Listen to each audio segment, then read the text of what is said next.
Piret king Goldy റോജറിനുണ്ടായിരുന്ന അസുഖം എന്തായിരുന്നു? സീരീസിൽ കാണിച്ചൊരു കാര്യമാണ് ഗോൾഡി റോജറിന് എന്തോ ഒരു മാർഗ്ഗമായ അസുഖം ഉണ്ടായിരുന്നു എന്ന്.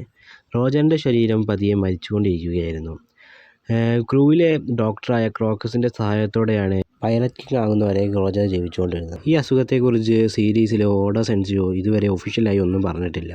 ഇതുപോലെ തന്നെ സോഡ് ഗോഡ് എന്നറിയപ്പെടുന്ന റിയൂമയും തൻ്റെ 47-ാം വയസ്സിൽ ഇതുപോലത്തെ ഒരു അസുഖം വന്നാണ് മരിച്ചത്. ഇതുവരെ വീഡിയോ കണ്ടവരാണെങ്കിൽ അനിമി കണ്ടന്റുകൾക്കും തിയറികൾക്കുമായി പേജ് ഒന്ന് ജസ്റ്റ് ഫോളോ ചെയ്ത് വെച്ചേക്കുക. റോജറിനെയും റിയൂമയെയും കുറിച്ച് പറഞ്ഞാൽ ഇവർ രണ്ടുപേരും ഹാക്കി മോൺസ്റ്റേഴ്സ് ആയിരുന്നു. റോജറിൻ്റെ കാര്യം പറഞ്ഞാൽ ഒള്ളി ഹാക്കി ഉപയോഗിച്ചാണ് റോജർ പൈററ്റ് കിങ് എന്ന ടൈറ്റിൽ നേടിയത്. റിയൂമയുടെ കാര്യത്തെക്കുറിച്ച് സംസാരിച്ചാൽ സീരീസിൽ ആദ്യമായി ഒരു പെർമനൻറ്റ് ബ്ലാക്ക് ബ്ലേഡ് ആക്കിയ ക്യാരക്ടറാണ് റിയൂമ. ഒരു ബ്ലേഡ് ബ്ലാക്ക് ബ്ലേഡ് ആക്കുന്നതിന് വേണ്ടി കാലങ്ങളുടെ എക്സ്പീരിയൻസും ആർമമെൻ്റ് ആക്കിയും സോഡ് മാസ്റ്ററിയും ഹാക്കി മാസ്റ്ററിയും വേണം.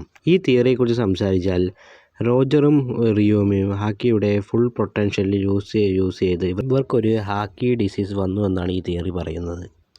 ഈ തിയറി സത്യമാണെങ്കിൽ നെക്സ്റ്റ് പൈററ്റ് കിങ് ആയ ലൂഫിക്കും ഇതേപോലത്തെ എന്തെങ്കിലും അസുഖം വരുമെന്ന് നിങ്ങൾക്ക് തോന്നുന്നുണ്ടോ? നിങ്ങളുടെ തോട്ട്സ് കമൻറ്റ് ബോക്സിൽ അറിയിക്കുക.